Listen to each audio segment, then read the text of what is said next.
Welcome to Technado with Don Pizzette, featuring sysadmin expert Don Pizzette, DevOps engineer Justin Dennison, security specialist Daniel Lowry, and Peter. Hello and welcome to Technado with Don Pizzette. I'm your host, Peter Van Rysdam, joined as always by, like Don Pizzette and then the other guys. Hey guys. I tell you what, that was a monumental. I nailed it. I tell you, we don't even have to do the rest of the podcast. No. You blew my mind so Thanks hard. everybody for joining us on Technado. Yeah, with we're Don all Pizzette. in a slight state of awe because we just watched the video footage of the Beirut explosion, which apparently was like a fireworks factory. I haven't yet, but I hear it's By crazy. the time this episode is released, the real story will come out that fireworks Illuminati. explosion Fireworks explosion was a lie. But we've got Don Pizzette there above me. Don, how's it going? Hey, I am excited to be here and talk about technology. Yep, and Justin Dennison over there, the one guy who hasn't seen the video yet. How you doing? Yeah, I haven't seen the video because I'm in this room locked in a door with large amounts of light, and I'm pretty sure I can watch my hair grow in here. I don't know what's going on with that. It's like Chia Justin. Yeah, I'm like the little Play-Doh guy. Yeah. And Daniel's over there. How you doing, Daniel? I'm doing well. I'm the opposite of Justin with the hair. So he's got hair going this way. I got hair going You're this way. sucking it in. Yeah. It's people go, oh, you got crazy amounts. I go, yeah, I haven't cut my hair in like 3 weeks. That looks like years. It does, doesn't it? All right, so we've got an interesting show today. We were scheduled to have a guest, but there's a hurricane apparently, and it is taking out power across the eastern seaboard. So we're going to go ahead and reschedule that guest. But we've said we've got enough news. Let's just talk about it because we got some good stuff to talk about, and we're going to start with who got pwned to talk about what an update from something that happened last week. Looks like you're about to get pwned. Fatality. Yeah! All right, so last week on the show, we talked about Garmin having an outage that was affecting all the people that still use those GPS systems, air travel, freight, all those kinds of The things. run fitness thing. The Fitness mall apps. walkers. Yeah, people that are just still walking. Like 'cause turn left at J.C. Penney and get back at your car. Exactly. Are the malls open? I don't even know. I know. Just turn left at the bankruptcy sale sign. Yeah. Like if Well, you're I at meant because of Macy's, COVID, then not you've because- time but yes, traveled. that too. Just walk on the outside of the mall. Yeah. Oh, exactly. No, It's hot it's there. too That ruins hot. the whole point. Yeah. Anyway, Garmin reportedly paid multi-million-dollar ransom after suffering cyber attack. A reported $10 million was demanded in ransom after the attack took Garmin services offline. And I'm curious about this because it was such a long time that they were down, a couple of days, and I thought those ransoms were normally here's a time that you've got to pay by this time, and so could you really wait 2 days and do that? I think, when you are a internet criminal and you're demanding $10 million, you'll say, yeah, it's kind of like a used car salesman. Like, hey, I can give you this price. Oh, but that offer expires today. You got to act. But if you don't act, well, all right, we can make it work tomorrow. No honor among thieves. So all I heard in this headline is I need to get in this ransomware deal. That's a great idea. Yeah. You That should is a become a great idea. cyber criminal. I hear it's lucrative based on these stories we hear at least once a week. Did you know in the United States, if you're a convicted felon, you can no longer vote? Weird.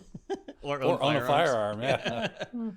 I feel like these are good things. I can petition for restoration of my voting You and can firearm state, rights. yeah, you can get your voting rights back in Florida, but only if you've paid all your fines. Yeah, but with that $10 million of ransom. That's a good point. But we're assuming in this scenario you were caught.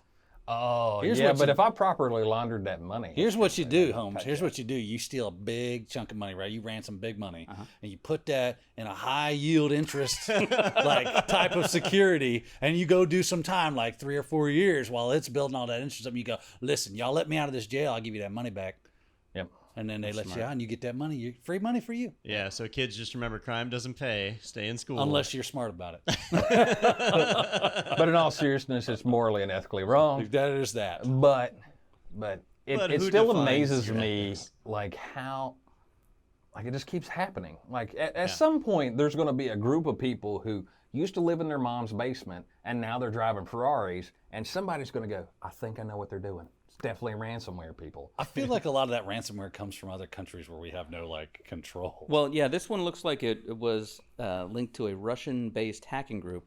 But what's interesting is the group is known as Evil Corp, which should have been a tip-off for Garmin to not give them access. You to know, all there of their is a data. whole second side of this story. So when we reported on it last week, Garmin had been down for a couple of days. Their services were coming back online, and I took that to mean, oh, they've been restoring their backups and bringing servers back online. That's why they were down for days.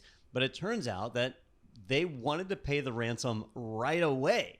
But the organization that performed the cyber attack is officially sanctioned by the U.S. Treasury, which means it is literally illegal to pay them money. And so Garmin had engaged with another organization to pay on their behalf. That other organization had said, no, we can't do that. It's illegal. There's sanctions in Was place. this not through Bitcoin? And, well, But even still, it doesn't matter how you pay them. This is like sending money to Iran. Oh, because they could have gotten in trouble for that. I see. Right. Okay. So the other organization wouldn't do it. So then what happened is Garmin had to hunt down another organization who is called, I don't know how to say this, ARETE, ARETE, IR, which is another cybersecurity company that basically, I don't know why they're called a cybersecurity company because they just negotiate ransoms on your behalf. And so they went ahead and handled the payment. Now, they're taking the standpoint of saying, no, this ransomware isn't actually tied to that organization that we just paid to unlock the ransomware, which is total BS. So what's going to happen here is somebody is going to get in trouble with the Treasury because they paid a sanctioned organization. So whether that's Garmin or a REIT, we'll have to wait and see. But really some shady stuff going on here, and kind of disappointing that a company like Garmin wouldn't have basic backup protections in place. And if you're Evil Core, or Evil Corp, right? I'm Excuse not me. sure how, yeah. Yeah, I don't know. That sometimes Evil that- to the core. Evil to the anyway. At the very minimum, that's an umbrella company, and you should have subsidiary LLCs that can get paid. Yeah, US That way based. you're Well, not- so they do, right? They listed in here. There's like 4 or 5 individuals and 4 or 5 different companies underneath it that the Treasury Department has mapped all of these out. You know, they know the Bitcoin wallet numbers and stuff, so that's all being monitored. So sounds like they're smart enough to do ransomware, but not smart enough to do the corporate shell game effectively. This reminds me of the story. Did you guys hear? I think it was in the 80s where Pepsi briefly had one of the largest navies in the world. No. They couldn't sell Pepsi to the USSR, but the USSR basically gave them old ships and submarines that were going to be scrapped for the value of that scrap, and so there was a brief point. Look it up. It's a long story, but Pepsi had a nice navy for a little bit. Good story. Yeah. Short, but Also, pointless. they took over small countries. Yeah. Pepsi did. Yeah, I'm pretty French Pepsiville. Pepsiville. Yeah, couple of ones on Pepsi-Cola over in the Panhandle, Yeah, Yeah. yeah. I believe. All right. Right. I have no idea where that whole story just went off the rails, Yeah. and none of that made any sense. Yeah. It's funny because the Earth is flat. Although when Tinfoil hat. you said Pepsi had their own country, for some reason Papua New Guinea popped into my head. So I was thinking Pepsi New Guinea. Pepsi New They Guinea. didn't have their own country. They just had their own navy. Yeah. Briefly. They could take over a country. Yeah. They Which could have they had did. any Pepsi country. New Guinea. Yeah. Pepsi. Well, there we go. Clearly. All right. Well, It's a fact. Look that up. I'm almost positive that's true. Almost as positive as he is the Earth's hollow. I read it on the internet. Well, you can prove me wrong on that one, Justin. Show me. Yeah, I don't have to. All right. Our next segment here today is also an update, and this is one of our new segments as well, Behind Bars. Break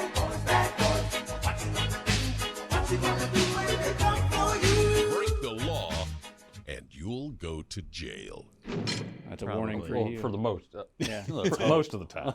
It's a We do warning need to for add a Justin. maybe. Yeah, not those ransomware guys. Well, Justin should get in the ransomware negotiating business because you take like 10% or something. That's Yeah. So photography. here's the thing. I'm not the guy you want to show up in a power tie. negotiating. Like I'm about to negotiate the hell out of this. All right, Y'all ready? I've got Trump's art of the deal. I'm ready to go. Yeah, I'm being taken hostage, aren't I? All right, well, this article is actually about the Twitter breach that we talked about a couple of weeks ago that hit Biden, Obama, a handful of other high-profile people. So, according to CNN.com, 3 people charged in Twitter hack that hit Biden and Obama. And so, this was kind of exactly what you would expect for hackers. The kids in their parents' basements, basically. So there was a 17-year-old who's considered the mastermind of it, a 19-year-old and a 22-year-old. Now, the interesting part to me was that the 22-year-old was in Orlando, Florida, just a few hours down the road. But the 17-year-old mastermind, Hillsborough County, like an Tampa. hour and 15 minutes from here. Yeah, that's the Tampa area for those who don't so know. these are from our backyard that this amazing hack It's has a occurred. weird sequel to Boss Baby. And the third guy is over in the UK, right? The Yeah, 19-year-old? yep. Okay. Now, for the 17-year-old, Florida has a lot of really interesting laws that make it super easy for him to be tried as an adult. So that's pretty much a guarantee, and that's why his name is I was out going to there. say they've already named him in the article, Yeah. which surprised me. Yeah, normally they don't, but he's going to be tried as an adult. It did all start as basically a social engineering attack. We talked about that, but more details have come out over the last week, and it's super interesting. I think the article we're looking at is on CNN. Yeah. But The Verge had a good write-up of how the law was able to put together the pieces to figure this out, going all the way back to the beginning, from when some guy jumped into a Discord room and said, hey, I work for Twitter. Would you like to compromise an account? I can help, right? And then started selling these accounts. And it turned out that there were 2 or 3 different, we'll say, people functioning on Discord, and most of them turned out to be the same person. And they were able to track various Bitcoin payments going back years and years to payments all the way back in like 2013 to tie an email address to a Bitcoin wallet to then be able to figure out who these actual people were. And they took them down pretty quick, just in a matter of 4 or 5 days, they were able to track these guys down and build a really, really strong case against them. And to be clear, no one actually worked for Twitter, right? No, Okay. absolutely not. Now, at Twitter, there were new things have come out there, which is like there's this administrative tool that a Twitter tech engineer can use to be able to change accounts, access account data, reset passwords. Really powerful tool, right? So as a guess, how many Twitter employees do you think would have access to a tool that powerful? All of them. Yeah. You took the words right out of my mouth. Well, 25. It wasn't all of them, it was No, the 98%. CEO doesn't have it. My bad. but it was over 1,000 Twitter employees had access to this tool. So that's 1,000 people that are potential targets for social engineering. So it's really just a matter of time before this happens. Do you think they all need that? They were probably just sharing. Hey, check out this tool I can use at Twitter. For some reason, all I can think of is the tool's name, The Power of Grayskull.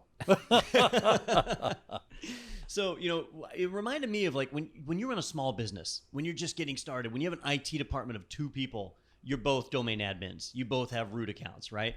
And then as you start to grow, you have 3 or 4 people in your IT department. Maybe you are all still admins.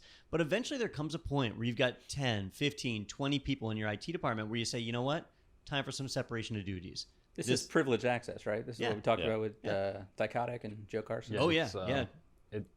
I don't think it's at 1,000 though, Don. I No, think it's like 5,000 And before that's you the start shocking separating. part. How do you get that big that you have over 5,000. 1,000 people that have access to this tool? It's ridiculous. So it's really gross negligence. Because they got what's his name from Spaceballs running the joint, going, what access code is? Radar's jammed. Yeah. We ain't found shit. How many employees does Twitter have? At least 1,000. Well, that would just be the techs, right? I mean, that might include some developers. I don't know. But There's a it's developer playoffs. going, man, watch this, watch this. Changed his password. Who is that? It's the CEO. He's getting fired in 2 days anyway. So, it doesn't seem to say. Oh, employees, 4,600. So 25% of the company had access to this tool. See, they didn't quite hit that cap of 5,000 See, yet. yeah, that's what it is. They hit $5,000 yet, and they're never like, changed. "Listen, we can't take away tool access yet." If they only made it a few more years. I did read that like to get to Trump's account though, there is a higher level of access because some people were saying, "Wow, why didn't they go after the highest?" There's, like, special the highest of the protections high, but around yeah, his there's account. only a handful of people. There's only 500 people that have access to that account. Because apparently. still, like President Obama, Biden, Bill Gates. I mean, those are the those highest. aren't important. next- Elon yeah, Musk. that's- Yeah. yeah, Elon Musk was on that list. Yeah. I mean, if there had been a Kardashian in there, it would have been. Speaking of Bill Gates, I have to. You know how we reported that Bill Gates was creating the COVID vaccine to Yeah. put a Track us chip in all. all of us? Yep. Yeah. So I was like, yeah, no one's going to believe that. So apparently, I know some people back home. Half of your Facebook feed. Yeah, they're like, listen, Bill Gates is going to track you. I go, he has not. Anyway, you have a smartphone. I already track you. Yeah. Yeah, you were assigned a number at birth. Yeah. Anyway, just thought that was fun because, It makes me sad. It was out of vaccine batch number 666. Mark of the devil. Well, it's good to finally see some people put behind bars. That's what makes me really happy. So I think that's going to do it for that segment. And why don't we take a quick break? We're going to come back. We've got a lot of news to get to, but we'll do that right after this on Technado with Don Pizzette. Stay tuned. The IT Pro TV app is available for iOS and tvOS. The modern user interface makes navigation easy. Recently watched videos can be found on the home screen, as well as our daily live streams. Choose landscape mode for larger viewing. Access the entire course library by clicking on the play icon. Navigate our content by category, certification, and job role. Learn where you want and when you want as a premium annual member by downloading episodes for offline viewing. Watch on the go and pick up later on any of your favorite devices. So head to the App Store and download the IT Pro TV app.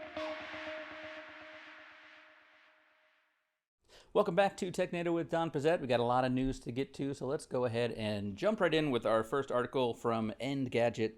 Microsoft will shut down their Cortana iOS and Android apps in 2021. It will also remove the digital assistant from Harman Kardon Invoke speakers. So that's probably not as big of a market. Why are they waiting that long? I mean, if we're just being honest. No one uses that. I mean, we just put out a video about how to remove it in Windows 10 a couple weeks ago for on Pro TV, and just the comment section that is like, thank you. Well, I'll tell you, I definitely got burned out on all these virtual assistants, right? So, Apple pushed Siri really, really hard. Google pushed their assistant really, really hard. The Google one's really good. And then Amazon pushed the Alexa assistant. So you have these three different competing factors that are dominating the market.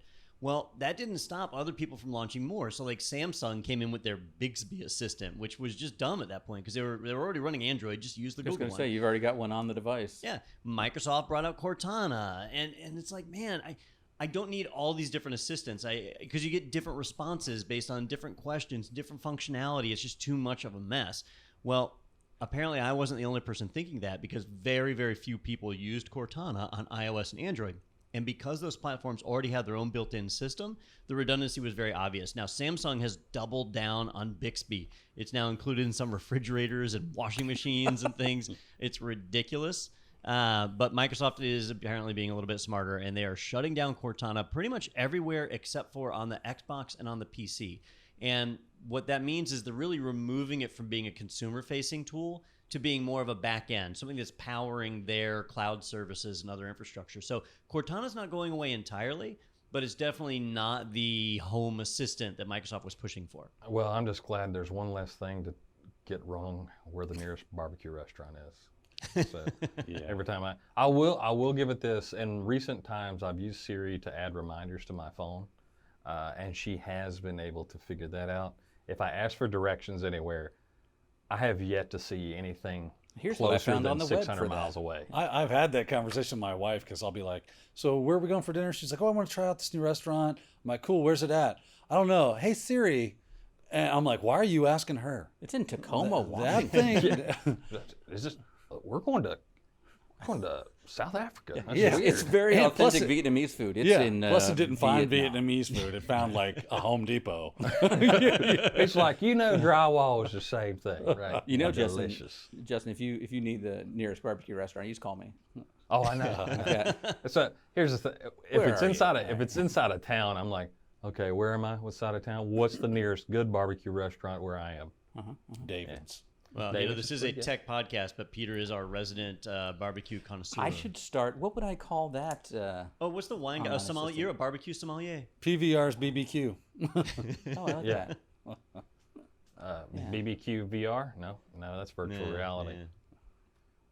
Van Rysdom Q. Oh man, what are we doing? Sounds Peter's the foreign. marketing guy. He's gonna figure Come that on. out. You got to stop having us do your job. When I start my You know barbecue what, Peter? restaurant, You're fired. it's going to be called Smoking Peters. I've already decided. Whoa, Do they serve chicken wings? I got to get me some of them wings, Peter. I love wings. man, Wangs at Smoking Peters. I love it. Man, that's fantastic. Well, anyway, Cortana. Has anyone in this? we should probably just not do the rest of the articles because it's over. None of you guys have PCs, right? You're all either. So even if I Linux haven't, or- so I'll give you this. I'm probably going to give Windows 10 a fair shake. With Because your next iteration. yeah, because it's come along. But I will tell you, I don't use Siri on my Mac, and I Well, you sure do, just am not accidentally. using Cortana. I'm you- talking about on my MacBook. Yeah, you use it yeah. all the time when you accidentally hit that button. Oh yeah, when I hit the, so you know what something crazy that happened the other day? I accidentally hit that button, and then my sound didn't work. Oh, that's right. It didn't work until I rebooted my You had to computer. Seriously, like if you're not going to Yeah. talk to me, you're not going to talk to anyone. Yeah. So I was like, I was listening to music, and I hit the button on accident. It was like, what can I help? I was like, nah, escape, and it went, oh yeah, your music's dead. I was like, Silence your- oh yeah, the music's still. Hold on a second, I Here's- can't hear anything. Here's the thing: is I have like a mild ability to type, so I don't need to say it out. I just go ticky ticky tap tap, and I go. There's the answer I'm looking for. And Amazing. I think I can actually type faster than I can talk. Not all the time. Yeah, not all the time. I do talk pretty fast sometimes. That southern drawl kicks in. Though. Plus you get you don't. I'm looking Well, for sure. wangs. Oh, that's a bad website right there. I wanted tasty chicken with I'll barbecue tell you sauce what, on I it. didn't think anybody had the domain name Smoking Peters. Oh, I should check that. Yeah, you should actually here. Y'all go ahead with the next article. I'll check it out. Open Hey, an is Nate incognito going to get an browser. email about Yeah, this? incognito. Or just ask Cortana. No. How do you talk to her? By the You way? don't anymore. Yeah. Well, what would yeah. you say? Like You go Cortana you say uninstall. Cortana, and she starts listening. I guess so. I never have it used it. disabled on my laptop. so- I think it's just a gif of Bill Gates with his middle finger up at the screen. Pops up. Shame on them for not using Clippy. Because if it had been Clippy, I feel like that would have taken off.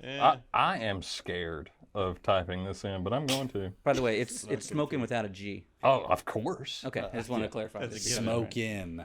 All right.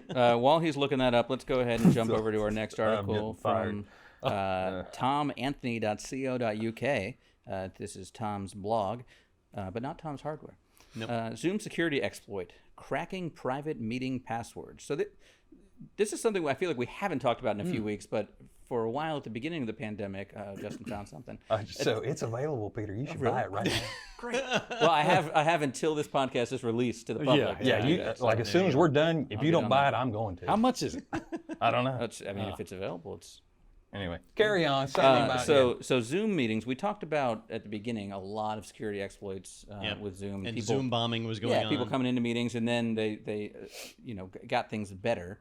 But we're saying it's still something that's easy to crack Well, here. so this has been fixed now. So by the time you hear this, it's already been fixed. But what this guy found was that Zoom was basically imposing security by requiring a password for their meetings, right? And so you would basically get an automatically generated 6-digit numeric password for the meeting. Now, 6 digits. That means you've got effectively, what is that, 100? I mean, a million. 10 to the 6th. Yeah. 1 million combinations, right? Which sounds like a lot. But this security researcher, Tom, found that through a cross-site request forgery, that he could actually submit passwords over and over and over again to test out and find the right one. And 1 million passwords isn't that many. And so he found that he could flood the system with basically 1 million requests until he hit the winning number to guess the password for a meeting. And all he needed were the meeting IDs. And as part of his proof of concept, he actually showed there was a UK government meeting, and you could see the meeting ID right there on the screen. So you could be watching live, see the meeting on CNN or whatever, and then run this attack, potentially get the number, and then join that meeting, and off you go. So basically, he shared that with the people at Zoom. They took the web client off to fix the request forgery exploit, so they fixed that part. And they changed the passwords to be longer and alphanumeric, so they're harder to guess, and you can't brute force them anymore. So they fixed it, but it just shows that sometimes a password isn't enough. How many times have we reported on a Zoom exploit that you've said the phrase, "It's fixed now"? But then like 3 weeks later, we're like, all right, so there's another one. Yeah. Well, they fixed this. As long as it's not the same one that came back, then I did truth in reporting. Yeah. Well, no, I'm not worried about you telling the truth. I just say it like Zoom's like, man, we finally fit. They're doing what? Oh. Yeah. Well, I expected with their track record. Well, we've added a 7th digit now. Now, in their defense, they got to protect against everything. That security researcher only had to find one thing. Yeah. So That's the game. protecting against everything is very difficult. That's why, like, people that do blue team for a living, my hat is off to y'all. I tell you what is it like going to a job knowing you're going to lose? Yeah, yeah. You're like, I am going to lose today. What if you did that as a lifeguard? But every second you're not losing is a second you're winning. Yeah. But it It's doesn't just a matter how many delay of kids the you save from inevitable. drowning the first time a kid drowns. You're out of It's there. all About over. all the yeah. kids that didn't drown. Yeah, but no one cares about that. Nope. That's not the mindset. Listen, you build 1,000 bridges and you let one kid drown. You're not known as a bridge builder. You're known as a kid killer. Yeah. True I thought I was story. talking about lifeguards. Yeah. Yeah, well, I mean, Saying goes. that's a weird argument. but Teach a you man know to what I'm saying. fish and one child. That's Hey, right. so real quick, Peter, if you could figure out ways to get on various Zoom websites, what would be your guerrilla marketing campaign for your barbecue restaurant? Well, it'd have to be regional because I have not yet franchised Franchised, smoke computers yeah. across the country or the world. You should probably trademark that. Yeah, In I all should honesty, internationally. yeah. But so to go locally, I don't know. I mean, I guess I'd go for like a local commission meeting or something. School board. School board. Yeah, those are heated right now, and a lot of people on there could use some nice barbecue to, Yeah. to They're relax. like, that is what is going on here? Hey, that looks like a good pulled pork sandwich right there. When you They can got that add sweet smells sauce. into Zoom and get that mesquite coming through. That would be kind of cool if you had like a little mister Yeah, that like, you fill it full of different chemicals and it would like do the right combination. Barbecue. I can see that. And going then really what'll bad really happen is quick. somebody will Yeah. hack in Yeah. using a 6-digit password. Make you smell farts all and day. they either make you smell farts or it's mace. I'm thinking half the stuff on the internet that I look at, I don't want to smell. Yeah. Well, Peter, you said it, not us. The moment you said Mr., put a Mr. on the computer, it made me think of the Mr. Shake Mr. Weight episode of South Park. I thought you were just going to say the shake weight. Anyhow. Mr. Mister. All right, let's move on to our next article, which is over at arstechnica.com. God, I can't stop looking at this image on this. That's why I picked this article. This is my favorite. Yeah, Everything about this we'll is have to awesome. describe that in a second to the listeners. A new flaw neuters secure boot, but there's no reason to panic. Here's why. God. All right, so I was almost going to read the sub headline there, but I decided not to. Real quick, just how many times have you used the word neuters? Not often. In computer context? Yeah, a computer context. No, actually, just anything other than a veterinarian context. yeah, I was about to say I do help control the pet population by having my pets. Sorry, spayed or I'm neutered. going to give it a try. I'm going to read the sub headline because I'm a professional. Boot hole. See, I would have been fine if it wouldn't have been for Justin. I can't tell. Provides Hey, a here. new way to install boot level malware, but it's hardly the only. Are you ready, Peter? Go ahead. Boothole provides a new way to install boot level hardware. I can't do it. You can't do it. You can't do it. Can't do it. Can't do it with All other right. people. in the room. Well, I think brown hat hackers have found a new vulnerability. I'm glad you said hat. Yeah, I tell you what, you got to watch them. They're getting your boot hole. So, hackers, as often they do, come up with the wittiest names for these things. And boot hole is my favorite so far. So, basically, they found a flaw in UEFI, especially particularly with how grub2 functions. Now, if you don't know grub is the bootloader used for pretty much all the major Linux distributions that are out there, including Ubuntu, Debian, Red Hat, CentOS, Fedora. They all use grub2 right now. And so, a grub is a worm, and this is the boot and whatever, boot hole. So that's how we get to boot hole. But basically what happens is with grub, the bootloader does not digitally sign its config file, and the config file is just a text file. And they found that they could do a buffer overflow if they put extremely long text strings in that config file. When it gets loaded at boot time, it can escape out and overwrite other areas of memory, allowing them to execute code. So that's bad. Why Ars Technica is saying don't worry about it is this is one of those where you would need to be an administrator on the system in order to be able to remotely modify this file, or you would need to have physical access to the machine to modify the file. So in both cases, the attacker's already got a level of access that is already the end game. Like, it doesn't really matter whether boot hole exists or not. But this is another tool they can use, and potentially they can install boot level malware on your system, which is some of the worst, nastiest stuff that you can get on the system. So definitely something you want to be aware of. The various distros are working to patch this right now. Ubuntu has already patched it, as well as Debian. Something went wrong with Red Hat's. They rolled out an update, and it started causing machines not to boot. And so they are repatching that right now. So definitely check out Red Hat and CentOS's web pages for the advisory there. Don't update until they say it's okay. So just be aware of it, but it is being patched. This is one of those things where I would let them install boot level malware if they could just get my grub config correct. It's a trade. Like half the time, like whatever. Show me ads. Can you get this thing to boot? The boot hole exploit has actually made my computer bootable. Yeah, I'm like, look at that. Turned it on today. It worked flawlessly. Actually, you guys are pretty smart. I'm glad you got access to it. Could you help me out? Yeah.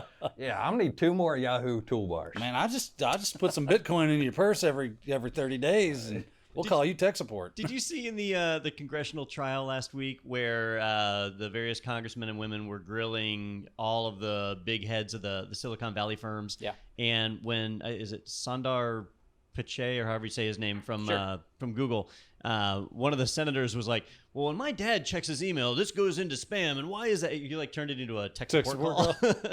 Well, it was one of the candidates was talking about how all their emails to their supporters go to spam. Yeah. It's like, there's not a rule saying You have to allow that this to go jerk. through. This jerk goes right to spam for everybody. All right, so the key here is just like prison, protect your boot hole, and you should be in good shape. Yes, sir. Nothing like the boot diddles. Yeah. Well, otherwise things get really messy. And you know what? If you really need to smuggle something, put it right in the boot hole.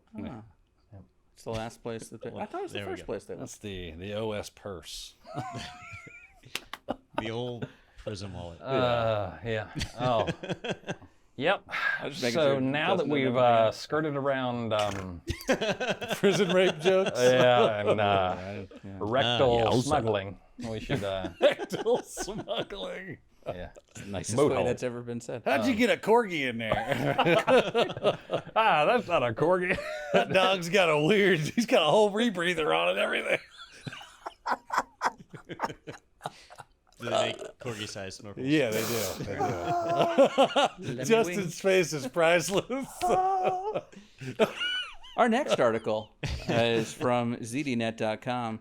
A new tool detects shadow admin accounts in AWS and Azure environments. CyberArk releases new SkyArk tool for scanning AWS and Azure infrastructure and misconfigured accounts. Didn't we have CyberArk on at one point? We I don't think we've had them on the podcast, but we interviewed them at Black Hat, I believe. I know we've interviewed them at least once in person. Yeah, it could have been RSA we did a while. No, we had CyberArk's... hold on, bringing it up here. We had someone from CyberArk back in February of 2019, Joe Garcia. Okay. So CyberArk, if you're not familiar with them, they are a security research firm. They do a lot of pen testing and other things, but they create a ton of software tools that are very powerful that enable you to protect your network and do vulnerability assessments and so on. And occasionally they release some really neat stuff for absolutely free, which is awesome. And so they have released a new tool called SkyArk. And what SkyArk does is something neat, something I hadn't really thought about, which is it will scan your cloud accounts. And when I say cloud accounts, I mean like Microsoft Azure or AWS. And it's looking for shadow admin accounts. These are admin accounts that might be present in the system that you don't notice, right? Most of us, if you're not going into IAM every day on AWS, then you might not see the user list that's there. And permissions are rarely set on the user. They're usually set on a role. And so now you've got to look at a user, look at their role, go find the role, find the policy to see what even permissions are attached to it. It's kind of convoluted. So an attacker could potentially get into your account, create their own account, give it elevated privileges, and you might not even notice unless you're doing CloudTrail or some other kind of track to be able to see that stuff going on. So what SkyArk does is it can routinely scan that and show you all the various accounts that have administrative access, no matter how convoluted the path is that leads to them getting that access. So it's a really neat audit tool, and it is available from CyberArk right now. So it's been released. You can go and download it. It does support Azure and AWS. I don't know if it supports Google or other cloud providers, but they specifically call out AWS and Azure. That's kind of cool.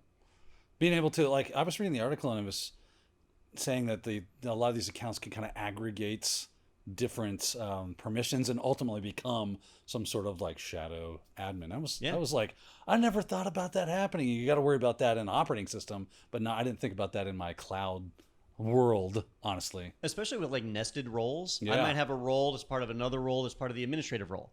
And so looking at the user and its role, you don't even see it. But at the end of the day, they're, what's that called when you calculate somebody's final set of privileges? Right. Effective permissions. Their effective permission is that they're a full-blown admin. Yeah, I got confused because I was thinking, shadow admin is always something nefarious and someone Illuminati. coming in. Yeah, exactly. But this is saying that shadow admins can be created by accident when you integrate cloud with on-prem stuff. So it's not necessarily someone is in your network that it shouldn't be. You know how you keep from having shadow admin? You just make everybody an admin. There you go. That's right. If you have 1,000 admins. You know exactly who That the everybody admins are. in front of you, you're like, are you an admin? Yeah, I work in mail. It's in plain daylight, no shadow. No shadows at all. Yeah. Yeah. It is, permissions are So hard. tools like these are great for performing auditing and reporting. Remember that auditing is only good if you look at the data. So, it is something you'd have to monitor. You'd want to run this continually, run it once a week, once a month. Maybe it's just part of the paper pen test that you do every month or every quarter, however often it is you do them. But it is a chance to check and see if Hillary Clinton and her team have created a backup account in your system. I would have liked to have been like privy to the process of creating that tool or any of those tools, honestly, because that's really interesting, a process, because you learn so much about the actual system itself by building something that's meant to integrate with it. That can be a huge learning. Well, if you really want to opportunity. learn that in AWS, write a CloudFormation template to create a user. And you're done. Yeah, it takes the better part of 2 days. You'll both be glad to I'm know joking. that Skyark has been open sourced and is available on GitHub today. Well, so you can pull the full source code and see exactly how it works. You mean written what I'm in doing Fortran. right now? It's written in Fortran. Yeah. Maybe I have we no should, idea what it's written in. we It should runs get Joe back up here. Joe actually came up from Tampa for that one, so if he's still there, maybe we can talk to them and find out a little bit more about that. So, Yeah, it's pretty neat. yeah, we'll look for that in the future.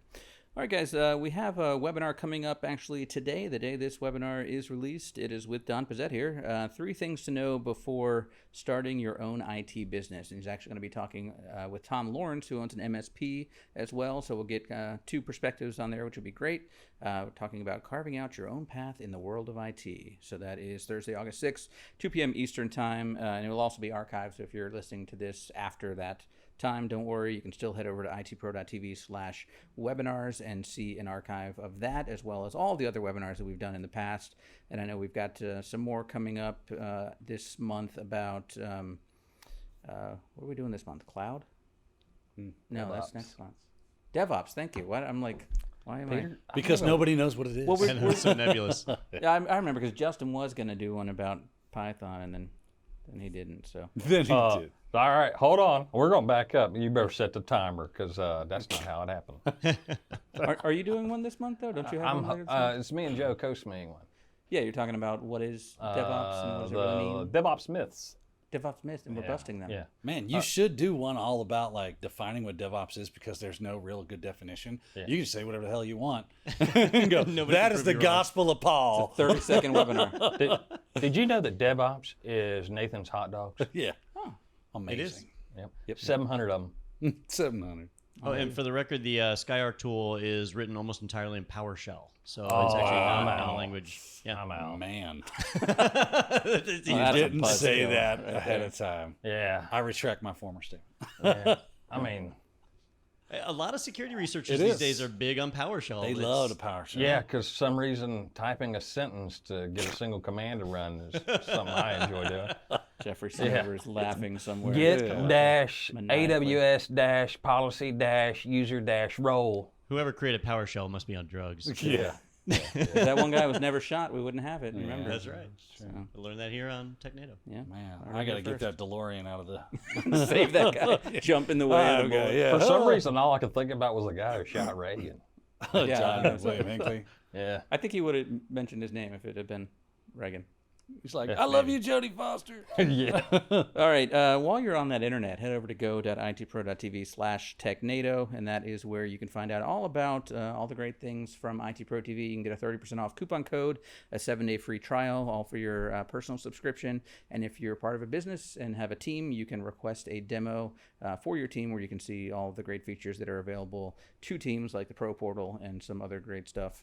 That's all over at go.itpro.tv/Technado. So definitely take a look at that. Well, thank you guys. All your barbecue and smoke needs, be sure to check out Smoking Peters. Smoking Peters with an N and then the little apostrophe. I don't think you can put that in. You can't use that unless you like SQL injection. I'm gonna. Oh, look, Smoking Peters has got a bunch of credit cards. I'm gonna get smokingapostrophe.peters.com. It's spelled out. It's spelled out apostrophe. Yeah. That should be easy. That's how you do the And then you internet got to these have a Bitly link. And it's got to be URL encoded. Yeah. days. Are there any good domain extensions that would be good for barbecue? Is there .barbecue yet? Probably not. Why have we missed that? There's so many idiotic extensions. And think about how many barbecue. Maybe you can find like because is there .bbs? Does it have an extension for .bbs? There's .museum. Actually, smokingpeters.museum. Yeah. I mean, we have the best domain name ever here at Technado. I'll tell you. Technado. Come on over to Smoking Peters Museum. Barbecue. We'll show you the history of Peterson. barbecue. Ye old Peter smoked. Peter, you should probably wrap this up before we get I'm gonna go ahead and I'm gonna FCC ban or I'm going to something. look online for countries that might have BBQ as their country extension. I can't think of any offhand. You But, can also use a different character set. oh, there you go. People love that. Yeah. All right. That's going to do it for us. But next week, I think we're going to have a couple of guests. So definitely come back and watch that episode. But that's going to do it for today. We'll see you next time on Technado with Don Pizzette. SmokingPeters.com.